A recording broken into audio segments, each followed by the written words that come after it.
What issues currently are on your kind of hot plate? Well, we've got a ton of them right now. I mean, I'd say we're right now dealing with the ability of the government to provide basic jobs for folks. You know, this is still a big recession. It's going to be a long haul coming out. Different veterinary practices have been hit at different levels, and it varies across the country, of course, depending on your community. I think many small animal practitioners have been hit, but not as bad as perhaps some of the rest of the community.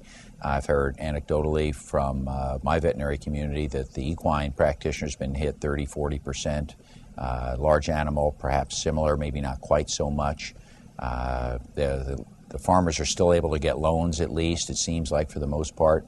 The rest of the small business community can't get money at all, so it's very different for veterinarians to keep their line of credit going, which is necessary to buy your drugs and equipment and stuff. So we're focused primarily on the jobs area. That's our biggest push right now. The other thing that I keep hearing from a lot of folks, and again, this is not a unique veterinary issue, but is the deficit issue. People are very concerned. Yes, thank you for the jobs while my jobs are drying up. I've had a lot of great testimonials about the Recovery Act and some of the legislation we've passed. But we can't keep spending. We have to start reining that back in and get private enterprise back on its feet. So to that end, we're starting to cut back on some of the emergency measures that we've been putting out so far, trying to get our own books back into balance. I could go into some more detail on that. And at the same time, being on the Small Business Committee and the Ag Committee, we're trying to push out lending opportunities. Right now, as any veterinarian knows out there, it's almost impossible to get a loan. We've pushed very hard. I'm actually in charge. I'm the chairman of the subcommittee on finance and tax, and so we deal with the lending issues.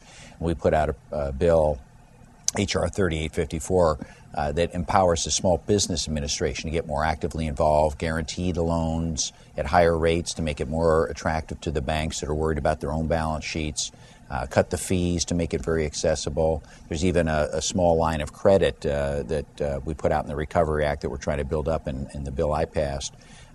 It's a small credit line of about $35,000. It's interest-free, 100% guaranteed by the Small Business Administration, and could be a lifeline to veterinary practices. I remember in 2001, when we had a recession, my bank called in my credit line. All of a sudden, it was a loan. It was a liability. It wasn't an asset.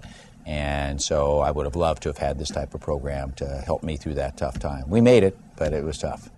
Some of the key challenges, I guess, as a small business owner, what are some of those key challenges you think over the next 5 years? Well, I think veterinary medicine is always evolving. Certainly it's evolved tremendously in my lifetime. I came in at the tail end of the James Herriot era, and he was extolling the virtues of antibiotics finally and steroids. And that was where my career sort of started. And certainly those are great assets, and you could do amazing things to animals. It wasn't just potions and liniments anymore. There's actually stuff you could do to save lives.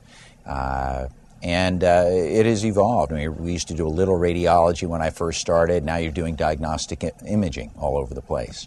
The opportunity for IV therapy was in its, I would say, infancy when I got out of veterinary college. You didn't do IVs in cats, at least not very easily. Now we do IV in kittens. Well, my veterinary technicians do, let's be honest here.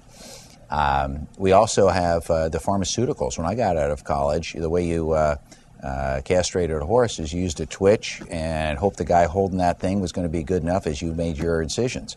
And that would be an exciting operation from time to time. Nowadays, we're much more humane. We have great medications that you don't have to be a macho guy to do these things. And frankly, it's 80–90% woman profession right now. You can use a gentle or touch, get the job done. The horses recover easily.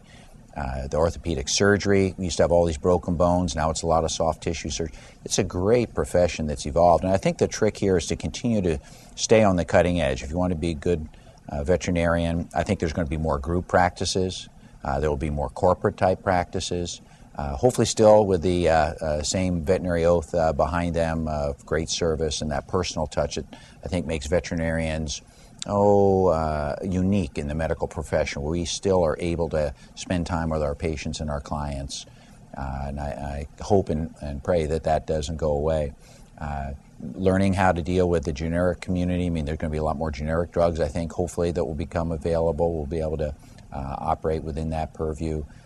I think we're going to have to be thinking more and more in terms of how we link up with specialists. In the old days, it was we versus them sometimes when you're a general practitioner. Now it's got to be a coordinated care, just like in the human medicine. We talk about coordinated care all the time. And I think we have to be walking that talk in the veterinary field also. And small business, I mean, you got to pay attention. This climate, the rules are a lot more complicated. When I got to veterinary school, I did my own taxes. That's how old I am. But nowadays, it's a lot tougher, and you have to have an army of professionals aligned with you or behind you to make sure you know how to keep your practice going. And I think there's some great challenges. Last thing I'd mention, there's the public health and food safety. I mean, right now, I would hope that a lot of young men and women in the veterinary profession are looking at going into those areas. We desperately need that. It's a very, very important facet of our life. Communicable disease is the world's becoming a smaller place, and as a result of that, some of the communicable and zoonotic diseases that we haven't seen in the past will become more present here. As I mentioned before, the threat of bioterrorism is a big, big deal. So I hope that a lot of veterinarians go into that area. The large animal medicine, boy, we need food animal practitioners. I mean, that is absolutely a critical piece of the landscape, both for rural America and, again, to ensure the safety of our food supply. We do have the safest food in the world right now, and sometimes that's forgotten. A lot of the food scares that we have are, frankly, from foreign countries. So we have to beef up the relationships and the standards so that the food imported into this country is held to the same rigorous standard that our farmers and our veterinarians hold ours to.